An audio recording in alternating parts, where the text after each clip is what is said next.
All right. So it's just about live. 1 second. There we go. All right. So welcome to the Monday Morning Big Show. This is Rachelle Eason, artist and facilitator of art experiences. And I am so excited to have Lois Bowers with me today. Woohoo! Welcome, Lois. Yeah, hi. So Lois is one of my art journaling students, and she has been taking some classes with me for a while now, both live at or in person. We're live, obviously, every week, but in person at the museum and then now online. So Lois, let me just say a little bit about why I love you so much. Oh my gosh. So Lois offers such a unique perspective on so many things, and I just learn a ton from her all the time, and she just tells it like it is. So I'm really excited about this talk, Lois. So thank you very much. Oh, well, thank you. So I invited you specifically for this episode because we're talking about gratitude this month of November, and specifically this week in art journaling, we're talking about gratitude to animals and of animals and for animals. And I think all of those kind of prepositions make a difference in kind of what we think about. But tell me a little bit about your connection with animals. And you started to, before we were on camera, so go ahead and kind of do that and talk to me a little bit about how your connection is with animals. Okay, well, there was nothing really unusual in my childhood. In fact, we never even had any animal. I never had a dog or a cat or anything until I was in junior high because we lived with my grandmother and we weren't allowed. But I don't know. I just always loved animals, and then when we were, I got a dog when we were in 7th grade, and I just totally fell in love with the dog, and like most people, and I think in my life I have been.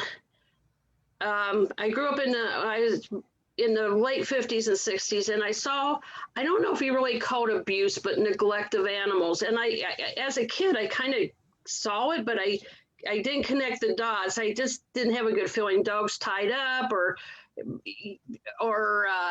kicked around or that, or I remember going to the zoo when I was a kid, and I didn't like it. I didn't like the animals. I didn't like the elephants marching around holding each other's tail.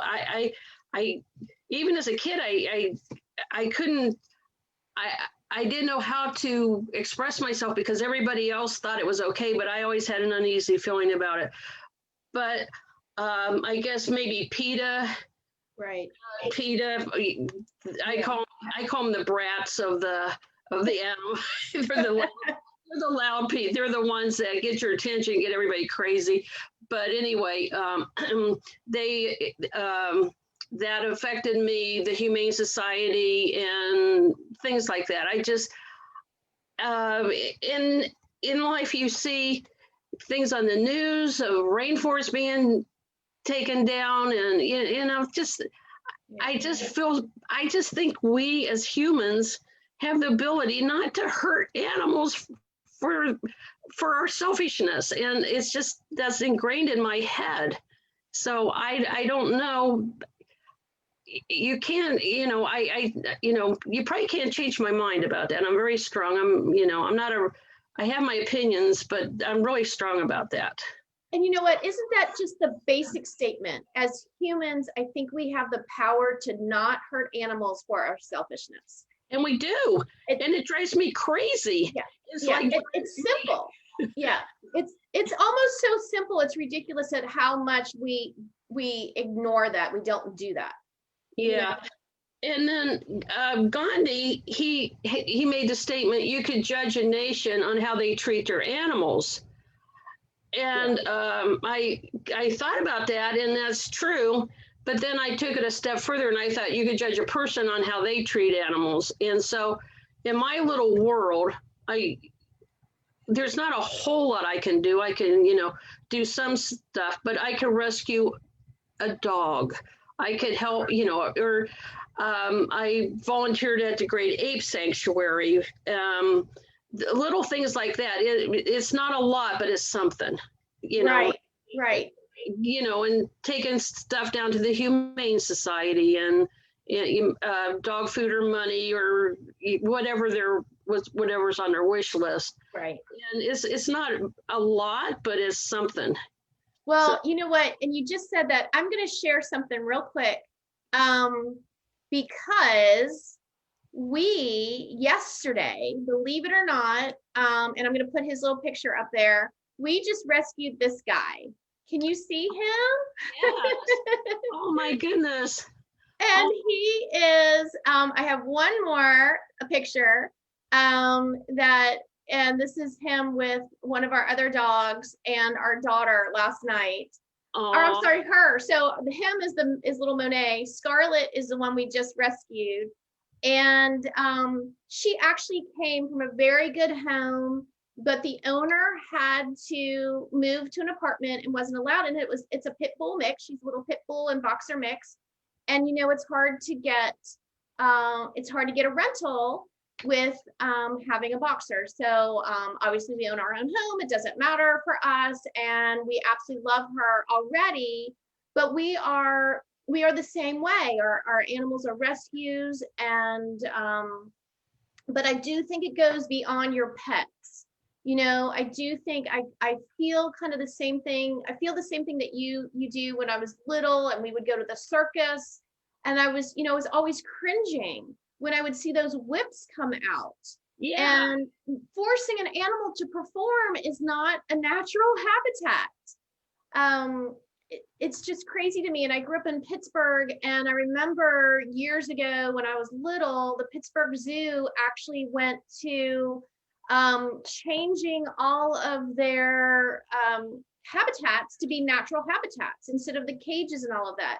And I remember just going through, and I was young at that time, just going through and just feeling almost a relief, even though it's still a zoo and they're still in captivity. We do learn a lot from animals in that way, but to see them in habitats as natural as possible was just amazing to me. But I feel you right there. So yeah. Well, I grew up in Akron, Ohio, and back in the day, the Akron Zoo, in fact, it was shut down for inhumane ways they had their animals. And I remember going there, I was probably 11 the last time I went. They shut it down and then they reopened, and now it's nice. So I got to give them credit for that. But I remember being so upset, and I was ranting and raving, and I was going to write a letter to the editor. And I'll tell you what stopped me is I didn't think I could write it good enough. Oh, wow. Yeah, I go, well, I don't know how to make a sentence right. I don't know. So I didn't do it, but I wish I would have, even if I wish I would have. So that's one thing I've learned, that maybe what you're saying or doing is not perfect, but you got to get your voice out there. Exactly. That's a voice. And honestly, that's a great segue into art journaling, because art journaling is all about getting your voice out there, right? And whoops, somehow I got lost here. There we go. We're back. Art journaling. Well, hello. There we are. So art journaling is all about getting your voice out there. It's about unearthing your voice, releasing your voice. And when we do art journaling each week, you somehow, in a phenomenal way, always bring animals into it. I mean, it's just so natural to you. And I want to see, like, how do you think that you are inspired to include that connection in your voice? Your voice just shares it all the time. I just like animals. I don't know. It just comes natural. I don't want to say I dislike people, but I just like animals. But I'm not, but I don't want to Disney-fy everything. And I know animals, there's wild animals and all that. And I respect them and all, for why they're here, but I don't, I just have a connection of my friend and I, every once in a while when we, not so much lately because of COVID, but if we would go out to lunch, it was so, we would just laugh and laugh about this. I usually drove, and she would point out cars. Look at that, whatever model. Oh, look at that, whatever model it was. And I'm like, And I'm like, oh my God, look at that poodle. Oh my God, look at that dog in the car. And I would point out every animal I would see, and she would be like, and she would point out every car. I don't care about cars whatsoever. So it's just. But if there was a dog in the car, then that would be awesome. Oh yeah. I would go, oh, Judy, look at that dog. Yeah. Well, I think when you are naturally connected so deeply as you are, that when you are art journaling, and again, art journaling is a little different, like you said, than what, or at least beforehand, we were talking about your kind of take on art journaling is very, your idea of what art journaling was prior to what it actually is, in my classes at least, is very different. And I love that connection is always so strong in you, which helps to express your voice. Will you go ahead and share? Because I know I stopped you and I was like, don't tell me now. I want to hear it alive. Tell me kind of what you expected art journaling each week to be and what it actually is in reality to you.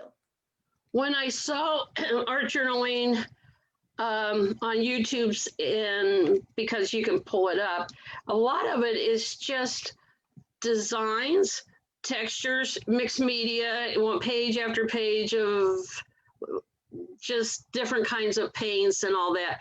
And I kind of thought maybe that was more what it would be like. But when I took it from you, it's almost like therapy. Yeah. And I'm learning a lot. I'm learning a lot. And I'm learning a lot. I'm learning I don't know a lot. I kind of know that, but stories like Persephone, is it? I think Persephone. And I took mythology in school. I don't remember any of that. And I came out and I was asking people, my family, about that, and they go, oh yeah, we know about that. And I'm like, so anyway, I'm learning a lot of stories from other cultures, and then also how to feel what's going through, how to grow as a person, like boots on the ground. Yeah. And I think that makes all of us better people because we have better perception. We're especially, well, we all do it, get the cattiness out of us, which I think we can do, and we have to be aware of that. Mm-hmm. And we're all on the same journey, and stuff. That's why I really like it. Yeah. It's not my form of drawing, just draw this, draw that, but that's good for me because it's something I don't naturally do. And I usually go ahead. I want you to go ahead. And I usually get results, and I'm usually pretty happy with the results. Yeah. And I'm like, oh, that turned out okay, And your results are coming directly from from inside of you, from your soul and your heart. And so one of the things I always say about art journaling is that the art is secondary to the journey that you go through. And it is I always look at it as wellness through art. So it is almost like a therapy. And I've been doing it this kind of way for the last 20 years, and I have felt the benefits of it as well. But it's always about, I used to be a social studies teacher. I used to be an English teacher, and I'm a college professor of art, of ceramics. And so I love combining all of them together because I feel like we are inspired. There's inspiration all around us, but we don't always pay attention to it. And the cultural stories, and like tonight, I'll give you a little spoiler in art journaling tonight. Again, continuing with gratitude this month, we are doing gratitude of animals, but we're paying homage to the Native American culture with doing a totem pole, we're doing actually two different spreads tonight, and one is incorporating animals that give us symbolism and meaning to our life through a totem pole kind of activity. And I do that in my pottery classes. I've done that in my pottery classes for about the last dozen years. And I have my students sculpting totem poles with something. It doesn't necessarily have to be animals, but something that represents their lives and meaning. And then tonight we'll be actually painting it out and drawing it out. But I do appreciate you actually saying that, because I feel like I don't ever want to come in here and be a teacher in that it's elementary school or it's college or whatever, and it's social studies and it's English and all of that. But I try to find things that are in our world that give us a bigger picture of the world that we are in, but also a very personal picture of the world that we're in as we connect to that bigger world. Does that make sense a little bit? Yeah. Kind of feel that. Yeah, I do. And for me, for the art journaling too, and I'm no different than anybody else. I think we all come in with baggage. And I think through art journaling, sometimes, not every class, it depends, but sometimes it could kind of help you with some of the baggage that you have. And, I'm not good enough, I'm not pretty enough, things like that. But that's what I'm finding from the art journaling. I think almost every single class I came from it and thought, yeah, I'm glad I took this. This was a good class. And I mean, sometimes, I take it at 6 o'clock at night, and sometimes I'm like, oh, I just want to watch TV. Yeah. And then I'll go, no, this, I'm sorry. I'm sorry. That's all right. But once I get in it, I'm like energized, and so I just really love it. Yeah, I think it's one of those things. It's I hate to say it, it's almost like exercise. Sometimes it's hard to go to the mat and exercise, but once you get there, you feel so good about it. And 6 o'clock in the evening on our Monday or Tuesday night, people are tired from their day. But I also found, because I used to do them in the morning as well in North Carolina when I had my studio, I did both in the morning and the evening. And I felt like there was more release, or almost more therapeutic result in the evening, because we had gone through our day. And we do have so much more maybe tension or stress or something that our voice really wants to release at that time. And so, I get it. I think that that's awesome that you're getting something, out of each week. And it's always been interesting to me too, how people get what they need out of a lesson, and what they need might be so different than the other person in the class, than other people in the class. And it's still the same. I'm still talking the same way to everybody, and I'm still giving the same techniques, and I'm still discussing the same cultural story or whatever it might be, and the quotes, but everybody's looking at it through their own filter.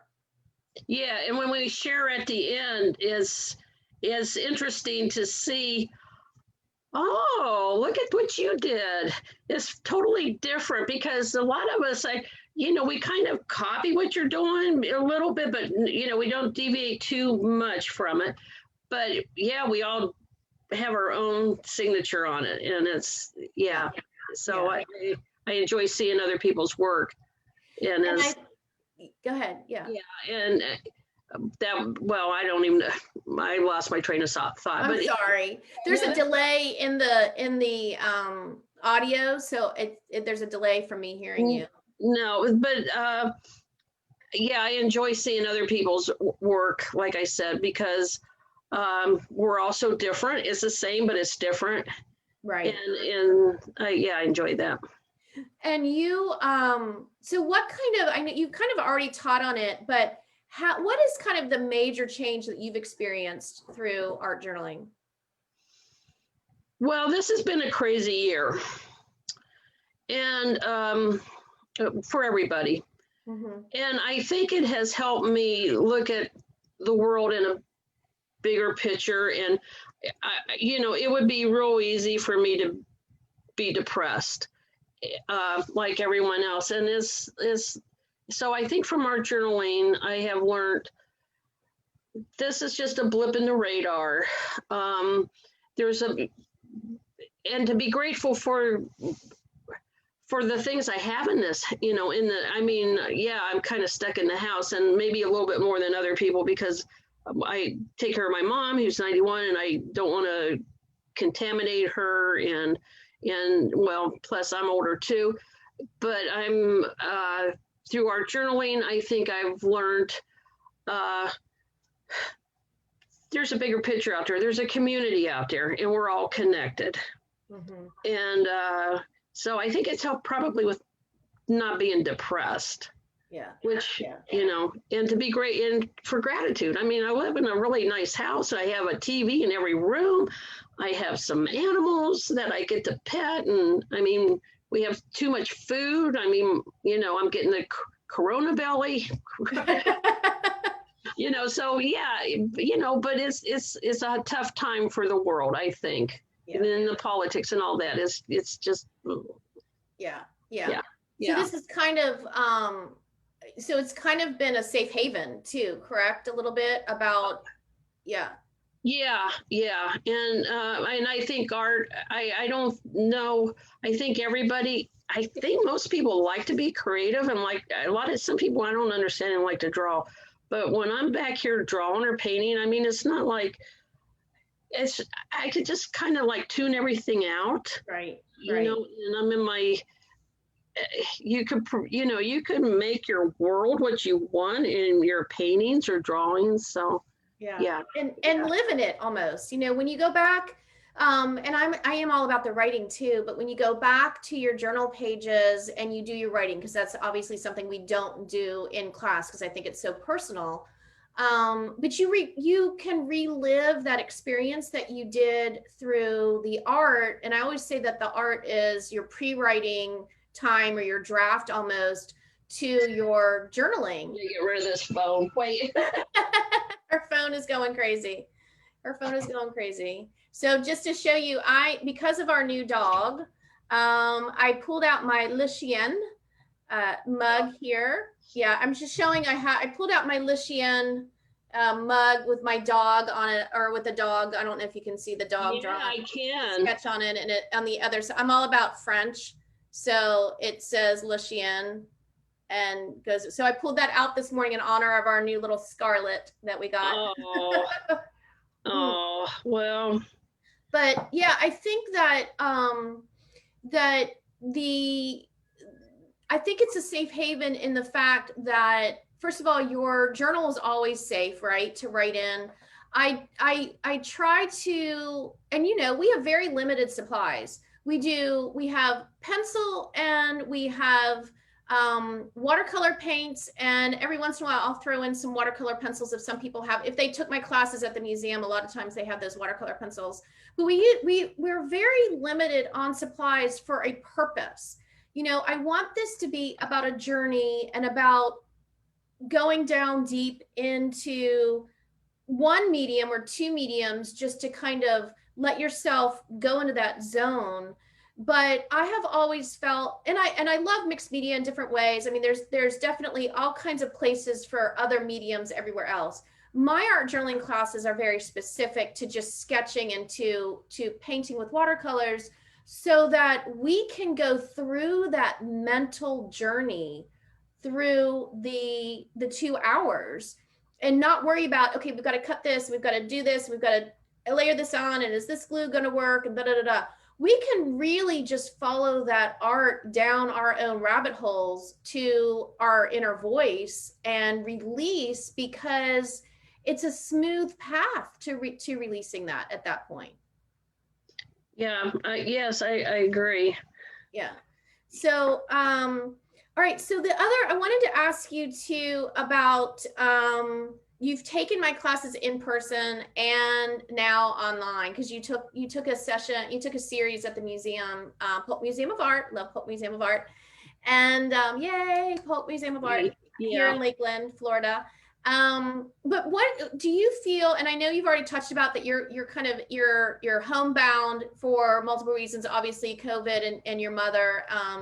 But besides, like to me, I love being online, even if there wasn't COVID, even if we didn't have any issues. Um, and I'll tell you why after, if you will share with me what you feel as far as the online experience and how it's helping you. I I like it online. Before I took it, I didn't really know if I would like it or not like it. I like it because I can see very well. I can see, I don't have a bad seat. Right. That's it. That's the key. Yeah. Yeah, I'm not sitting at the end of the table when I'm straining. So I like that. And so even when the pandemic ends, I think I still kind of like online. Oh yeah. Yeah. Yeah, and there's something if you do it in person though, I like how you could kind of get to be friends with other people because you chat because they're sitting right there. So that part I don't like, because you just see a little postage stamp of everybody. Right. But I really like the online. Yeah. And I've taken a couple other classes online also, and yeah, there you just like I said, you're sitting right up front. You're Right. Yeah. Right. And actually that is exactly one of my reasons why I love online better is because I have this overhead camera that zooms right down on my desktop and I can talk to you face to face. It seems like to me that people are getting a better view of what the art actually is and what the process that we're doing and the journey we're going down, because it's a direct line. It's like you said, it is a front row seat for every single person. And they're looking at it from above. Like even when I was teaching on an easel with watercolors, especially, it's really hard to do that because watercolors are flowing down and dripping. But I do love that. And yeah, after the pandemic, I am online now forever. I'm spoiled. I actually feel like I have more connection with each person, even though they're just a little square. I am seeing each person straight up to me. Like they are the same distance. Every single person is the same distance from me. And I really like that. And I like at the end when we're sharing that you guys see that big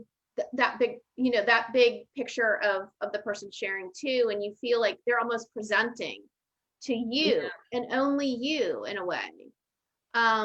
So I really do love that aspect of it. So yeah. I think I prefer it. Yeah.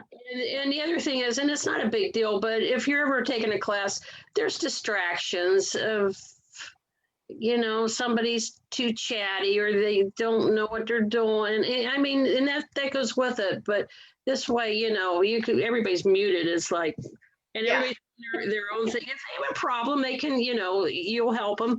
And, right. But online. Yeah. Yeah, if anything, well, there's going to be positive things that comes out of this pandemic, but I think online teaching is probably, it's making it go a lot faster. I think it was coming, but I think now it's going to be, that's the way a lot of people are going to teach. And I think it opens up a lot of doors because there could be somebody teaching in England. And you would, I'd love to take that class. I can't go to England. Yeah, you can. You might have to get up at 3 a.m, but you can take it. Right. Well, and I've had those classes. I do that free art journaling class each month, and I have people from all over that take it, and I have the one from Malaysia. And I love hearing her because she's like, yeah, I got up at 5 o'clock in the morning to be ready to take. And I'm like, oh my gosh, I thank you so much. That's so phenomenal. I do, it's funny because you did say about the social aspect, and I definitely feel like that is really only one of the downsides, I think, of the online. And so I was starting to do this mingle minutes before our journaling class for about 10 minutes before we start, 10 to 6 Eastern time. We go on and we just talk with each other.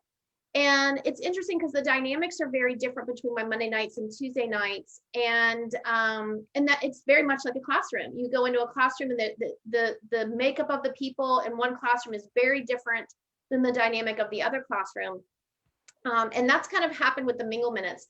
So that is actually on my my goal list, is to increase the bonding with the people, and I think part of that is happening organically through actually the Facebook group, because there's that artist I have that private Facebook group for people who take my classes, and by more people posting their pages, we're getting comments back, and then I found out, like, after a couple months, people were exchanging comments and all that. Then they exchanged their cell numbers, they've been texting, and and it just has been growing organically that way. So I really want to put more of my energy into helping that along organically, so that there is that feeling of fellowship, because again, when we do take an in-person class, there's fellowship that goes along with it. But to have the Mingle Minutes, and then at 6 o'clock, go right into the class, and yes, most of the time everybody's muted just so we don't hear background noises, but if somebody wants to ask a question or whatever, they unmute and they talk, and then at the end we all talk. And I think that would be kind of that next level that I'm really trying to attain, is that feeling. And not everybody has to participate in the Mingle Minutes or bonding, but if they wanted to, like you were saying, have that fellowship. Yeah, and that's a way to find a community that you want to be in, Right. because there's on Facebook, I am not friends. That always kind of, that word always seems kind of weird to me, because you're not friends. But there's a woman in Canada that does Draw Your Day. She's fantastic. So I mean, I'm talking back and forth to her, and I kind of feel like, well, I'm her friend, but we have a connection because of I love her work, and I've complimented her on her work, and I've told her. That's one thing I've tried to do, is I'm not disciplined enough. That's one thing I got to work on. Draw Your Day, and I did it for a couple of months, and it's really great when you're doing each day. You think, oh, it's so boring. Oh, I guess I'll just draw what I ate. But then when you look at it 2 or 3 months ago, you go, oh my gosh, oh, I remember doing this, or I remember, So it's a good way of journaling. Right. And so I like that. I can never, I don't think I could ever journal. I can't, I had stuff happen in my childhood where I cannot write my thoughts down. I got a wall. You're just not going to get that from me. Yeah. I just, Well, I think in some ways, and again, I'm not a therapist, but I do set up these classes that I do for mental wellness. Again, it's not therapy. It's just so that you can feel daily mental wellness through art, or experience different things in your world through art.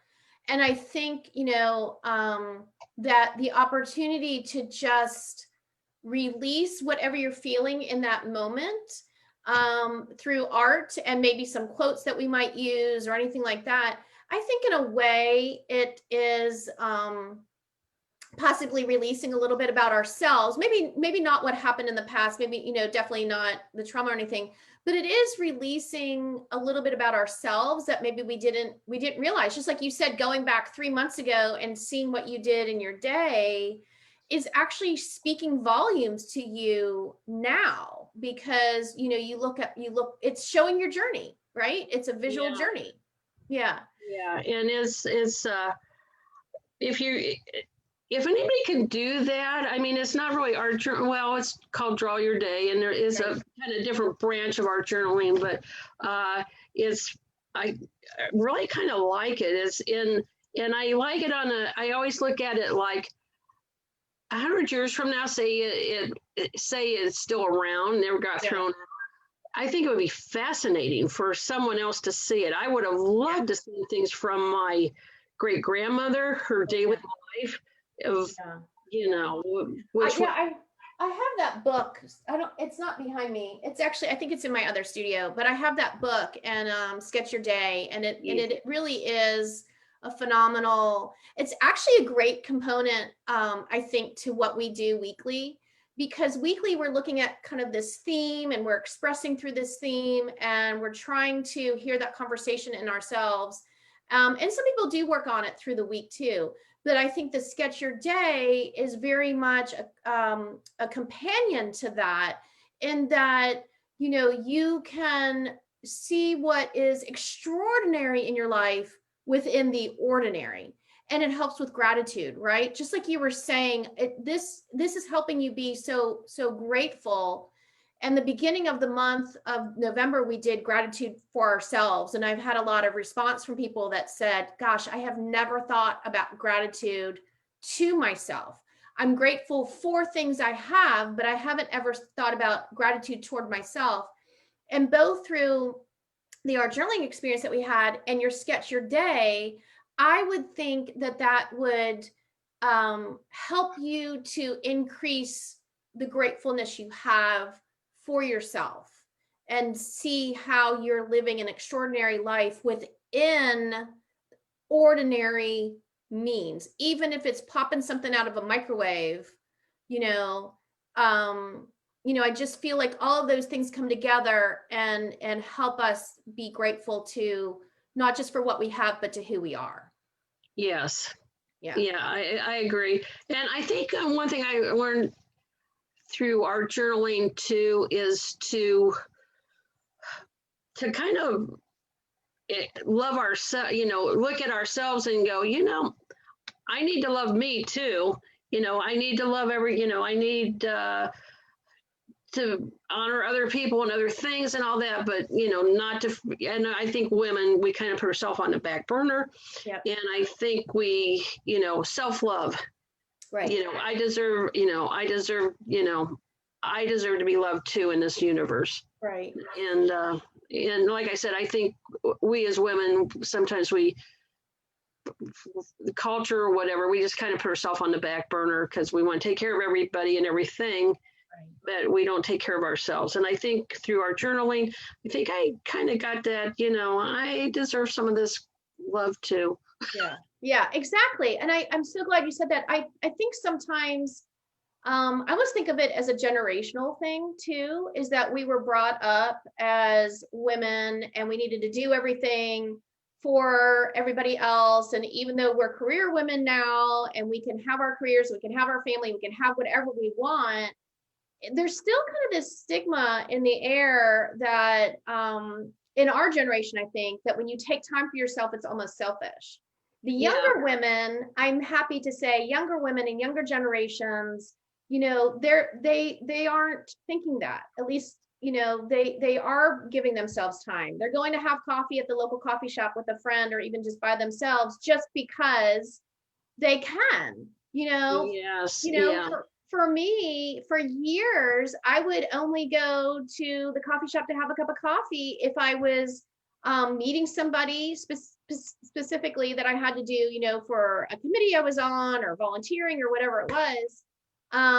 But I think now younger women, especially younger women, are taking some time for themselves to reap the benefits of life and to feel it, and so I think one of the things I really try to do through art journaling, through these art journaling classes, is to encourage everybody to grant themselves permission to feel, to be inspired just for the sake of themselves. It just, I don't know, I'm sure for you, because you have a beautiful family, wonderful family, and I'm sure for years it was like, I'm going to do this because it's going to benefit my daughter, or I'm going to do this because I'm going to learn this because then I can help my son with this, or my grandchild, or whoever it is. And now I'm really trying to put that phrase out there. I'm going to do this because it's going to fulfill me, Yes. Yeah. And I think, well, I'm older than you. And so, for me, it was, you're selfish. If you you kind of was taught you're selfish, why are you doing this? You need to be, you need to be home, you need to do this, but it sucks the life out of you. It does. Yeah, it does. So, I mean, happy balance, just a little bit of self-love, so. Right. And I think when we are fulfilling ourselves too, I mean, the end result truly is we do have more to give to others. I mean, it does then come back again to others, but it's kind of like your cup is overflowing at that point when you can do that, and then it overflows to helping others. And that does get into, I think you've already touched on it. Like, how does it help with relationship? Knowing more about yourself and releasing more through art journaling and listening to or being part of that conversation. I always look at the conversation as it's between your heart and your soul is art journaling. It's that chat between there. But yet it does infiltrate in how you are with your other relationships. Oh yeah, because if you're happy then you're going to be happy to, you're going to be fun to be around. I mean, you're going to be someone that people want to be around because you're feeling good. Yeah. Yeah. So I know, there was one other thing I wanted to touch base on, and that was your precious dog, because you talk so much about your precious dog. And would you share a little bit about, I know you had some quirky stories, but you also have some really heartwarming love for that dog. And okay, well, I've always, his name was Leroy, and I had this pug. I had him for 17 years. I got him from a backyard breeder. I'm not proud of that. That's before I knew any better. He not a puppy mill, but anyway, he was. So I got this. We had a Boston Terrier, and our Boston Terrier I thought needed a playmate. So anyway, we got this little pug, and I never had a dog that was naughty. He was horrible. I mean, he was a puppy. He was the most horrible. He was awful. I sent him. We went to reform school. Oh, God. I promise you. Oh my God. But he was so cute and endearing. I was in love with him. But anyway, so we went to. He had to go to reform school. He was so awful. I love that. But not obedience school, but reform school. Reform school, yes. I don't know. That's a term they used when I was growing up for bad kids. But anyway, we went, and so when he was, cute as anything, but when he was 3, he got cancer. Oh. And it hit me like, oh my God. I said, oh my God, I can't believe you're taking this dog. He's so cute and all that. So anyway, as it turned out, we took him to an oncologist in Tampa, and he lived. He had, I think, 11 operations in 9 years, or 9 operations in 11 years. Anyway, but it was mast cell tumors. His tumor is like skin cancer. People don't get it, but if you don't catch it in time, it spreads, and then it'll kill the dog. And so we were always, getting tumors looked at, getting them cut off, and every 18 months one would come up. And so anyway, I think maybe that's why I bonded with him, and I spent a ton of money on that dog. I think I totaled it out about $30,000. Yeah. And I go, you know what? It doesn't. I didn't. It wasn't all at once. So it was like 800 this, 800, and then maybe 2,000, and then maybe 600. Yeah. So anyway, but I was thinking about one little cute story. Oh my God. My aunt came to visit, and she was kind of sophisticated. So anyway, they came from California. They're visiting, and we got pizza. We weren't all sitting at the table. She was sitting in the living room, and Leroy jumped through the air and grabbed the pizza off her plate and was running through the house with it. Oh my God. Oh my gosh. It was like in my mind, I know it didn't happen like this, but it was like he was Mighty Dog with a cape. How he just flew up and took her piece, and he's running through the kitchen and in circles with this triangle, Right.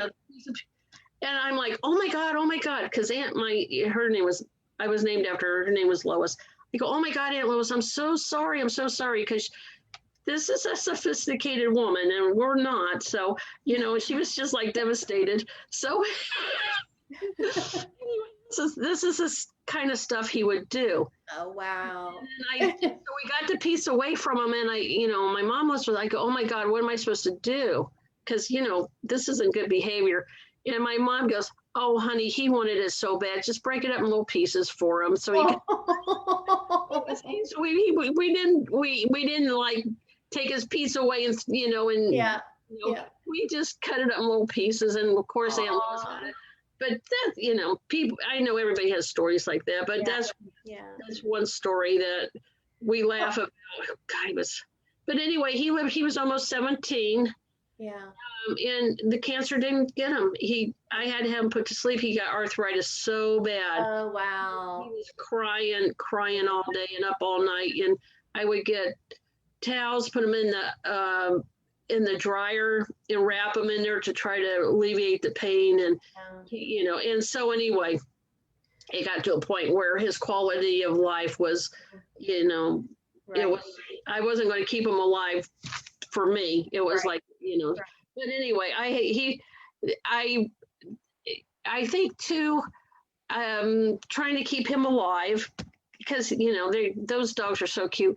And then at the time, I had a very stressful job. I was a landlady, and I'm going to tell you, I could tell you stories. Oh, God. Sometimes, not every day, but things would go, it was just, people are, oh, God. That's the connection with the animals, right? To move away from people and go to animals. and I would sit there at night and go, I just can't take this anymore. Something stupid would happen, or and then Leroy, he was like glued to me, and he'd be like on my lap or on me, and it just kind of, it's like, oh, everything's okay. I got my dog, so. And isn't that just the proof right there about how much animals actually feel us too, especially dogs. They can interpret our feelings, and they can do what they need to do. They're very selfless in many ways, because especially our pets.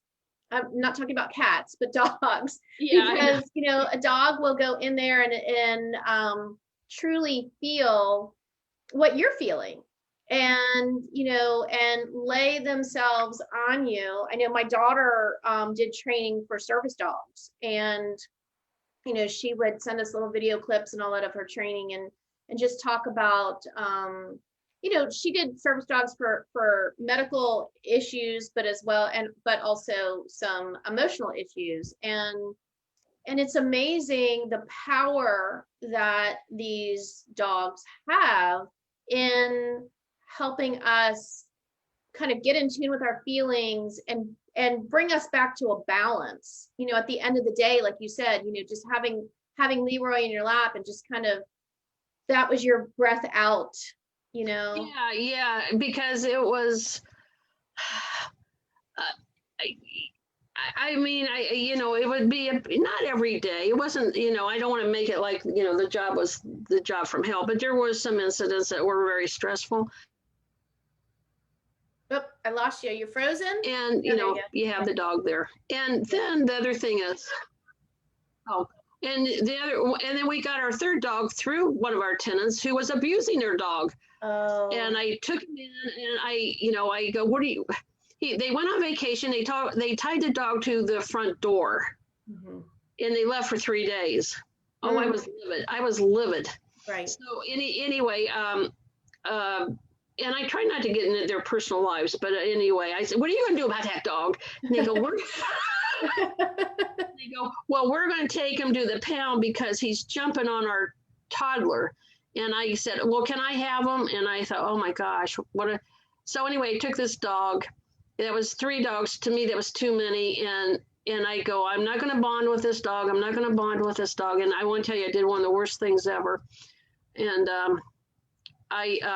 a friend of a friend of a friend said, they would like to have the dog. It was an elderly man, and he would like to have a companion. And I thought, okay. And I took him over, and I was like, oh my God, I can't give this. Yeah. I gave him to him, and it was like the worst thing ever. And I cried all night, and I'm like, oh, and I called the guy in the morning, and I said, his name is Django, and I said, how's Django? And he said, well, he won't eat. Well, he never did eat in the morning. He only eat at night. And I go, oh, and I asked for the dog back. Oh, yeah. And he says, he goes, I know he was disappointed. And I go, please, you can go get a pit. I said, he goes, I'm not surprised. He goes, when you came over with 2 bags of supplies and 3 pages of instructions, which I did. So anyway, I took that dog back, and I go, I'm so sorry. Yeah. But they become part of your family very quickly. I try not to. I go, I'm not going to get attached to you. I'm not making eye contact. Yeah. Anyway, we had him, and he actually didn't live too long. He got he had either a brain tumor or some kind of meningitis. So anyway, it wasn't good. But anyway, he had a good life. He was pampered and all that. So yeah. Django, well, you sound like you have. So my husband and I always say that we have the word sucker written across our forehead in flashing lights when it comes to rescuing dogs. Oh yeah. So yeah, I think that you kind of probably have that little flashing light banner as well. Well, yeah. Yeah, I'm pretty passive, but when I see an animal being abused, I had another tenant who was they had a Chihuahua, and they had it outside all day in the summer with no water and all that, and it came to my attention. The guy that mowed for me told me about it, and I told them they couldn't do that anymore, and they were giving me flack about it, and I said, well, I'll just evict you. I said, no. And so I know I'm pretty passive, but when it comes to animals, no. Right. I said, you're not going to abuse that animal on my property. Yeah. Anyway, we kind of left it at that. So then they called a couple days later, and their air conditioner, something was wrong with their air conditioner. And I said, I'm sorry, I kind of was stern with you. And she goes, I can't believe you said that you would evict us because of our dog. And I'm like, yeah, I haven't changed my mind about that. I go, I said, you can't do that. Yeah. I will evict you. You will not. You take that dog in the house. Right. And I'm going to check if the dog's out. I said, you're not living here. I said, I wish you would even give me the dog, but they, Anyway. Well, go ahead. But anyway, the dog was, I did go over the guy that mowed the grass. I had him kind of check, and the one neighbor was kind of watching too. Yeah. And so anyway, when it comes to animals, the mama bear comes out of me. Well, you know what? You just explained, and you just gave us all a visual of how one person can make a difference. And I think so often we say, well, that's happening, but we're going to leave it to somebody else. And I think that when we're talking about animal gratitude and how we are grateful for animals, but we're also grateful to animals, and we have a responsibility to do what's in our power to give animals the best life that we can. And I think that is how we show gratitude to animals in general, and the last dog before this one that we rescued was at the Wawa, and it was 2 years ago Thanksgiving, and the dog had been wandering around the Wawa for a week, and none of the employees had done anything. And as soon as we saw that dog, I walked in and I talked to the employees there, and they said, yeah, it's been here for the week, we don't know, nobody's claiming it, and we took it right then. We were just getting gas, and we took it right in our car. We announced through the SPCA, we announced through all the other Facebook groups locally and all that, and nobody claimed him.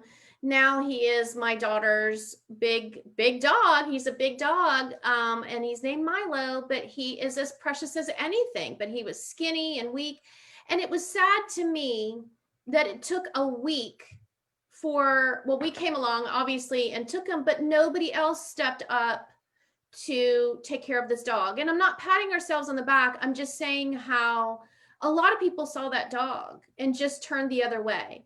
And I think that what you were saying in the very beginning about a connection with animals, and we were talking about art journaling and how that infiltrates into our conversation that we do in our art journal, and then actually taking that and putting it into real life practice by, if we see something that's wrong, we, whether it's animals or whether it's people or whether it's a situation, whatever it is, if we take it from our own private conversation through our art journaling conversation or through whatever conversation we're having, then we also, I think, are more encouraged to practice it in real life. When you see something on paper, and you're saying to yourself, you know, I am an advocate, or I need this, or whatever I do, you're almost more inclined, I think you are more inclined to go out into the world and practice what you just wrote and what you just created and what you just preached, you know, what you just said to yourself, basically. Yeah, I agree with that. I kind of, the way I feel is we all take responsibility and do some good stuff. I look at, since I'm older now, I look at my life on this earth. I look at it as I was lucky enough to have this journey, and if I can help somebody anything during my journey, then I'm grateful I can do that. And plus, it makes you feel good. I mean, that's a side issue of that, but yeah, anything I can do to help anybody, or you know, for me, I just have a special place in my heart for animals. And you know, some people have it for old people or for kids or whatnot, but you know, it's with me, it's the animals, because I guess I've just seen too much abuse, and you know, those, and like I can help. That's so easy. It's so easy for me. That's awesome. Well, that is actually just kind of a great conclusion almost, because we kind of went full circle back to what really got you started about being grateful for animals and really being an advocate for them too. And I so appreciate, like I said, for you pulling that into your art journaling each week. I'm really so excited. I'm excited to see everybody's pages at the end of the class, but I really tune into yours. And I think I said something the other night, you didn't have a dog or an animal, and it was like, I know through this week, you're going to end up putting a dog in there somehow. And, but I think, you know, it's kind of like me, and I always put owls or daisies or mermaids or something like that. It is your connection to something that you truly feel deep, and it's a real life connection. And you know, mine are kind of symbolic, because I don't have an owl, although I would love to own an owl. But you know, but I'd also want a giraffe and an elephant in my backyard, and my husband has actually put his foot down on that one, and that's probably why we got another dog. But I so appreciate you coming on and sharing those stories and sharing your heart, because I truly felt this past hour, as I do in art journaling, that you're really releasing, you're really participating in art journaling the way that I intend it to be, that you are going on a journey within yourself and expressing it through your art and your words. And I just am so appreciative. And you might be able to hear the pounding. We're having some roof work. Obviously the roofer just came. So we have some pounding up above. So I thank you, Lois, very much. Well, I thank you too. And the thing I thought about too is, look, in your journey, how you're touching everybody. And I was thinking, what if Rachelle wasn't here? I wouldn't be able to take art journaling. No, I thought about that. So whenever you put yourself out there and you're helping people or sharing your talents, that's major. Thank you. You know, because I thought, well, what if there wasn't no art on Monday nights? So Oh, thank you. Thank you because you really opened up my eyes to different things that I never really. It's not like I didn't think about or know about. It was just, oh yeah, and so yeah. it's really kind of helped me grow. Thank So you. I really like art journaling. Thank you. Thank you. Yeah, like I said, I've taught art for like over 20 some years, and I'm a potter and all those things, but art journaling has always been that seed in my heart that just grows and grows and grows and grows to inspire me to be out there to inspire others, because I see such a benefit in it. I mean, it is my passion. Out of all the art I do, and I am about writing, so I do love to write, but putting art and words together, even if the words are not your specific words, they're quotes or they're lyrics or they're proverbs or whatever they are, I feel like that connection helps us to be almost more human in many ways, and it helps us to dig down deep and see who we are inside. So I'm so touched by your words, and I really appreciate it. Oh well, thank you. That means a lot. Thank you that you giving me all those compliments. Well, thank you. And we're going to say goodbye to Facebook, but I'm actually going to see you tonight for art journaling. I will. Yes, I will be. I'll be there. All right. All right. Well, to everybody, oh, go ahead. I'm sorry. No, I'll be in this room, but yeah, 6 o'clock. I'll be here. That's your spot. I know that that's your spot. So yeah. So it is nice to have a comfy spot at home to do your work, to do your art and your journaling in it as well. So yeah, that's a good thing. I have this whole bedroom is mine. So that's awesome. That's awesome. So well, thank you so much, and thank you to everybody out there watching, and we will see you again next Monday. We are talking about Mother Earth and gratitude, so that's exciting on Facebook Live.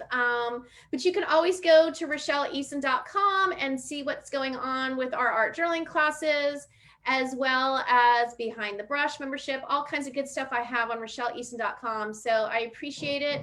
Lois, I appreciate you so much. I will see you tonight. Okay. I'm looking forward to it. Yay. Thank you. I'm going to say goodbye to Facebook and let them go on with their day, which I hope you all have a good one. Bye-bye.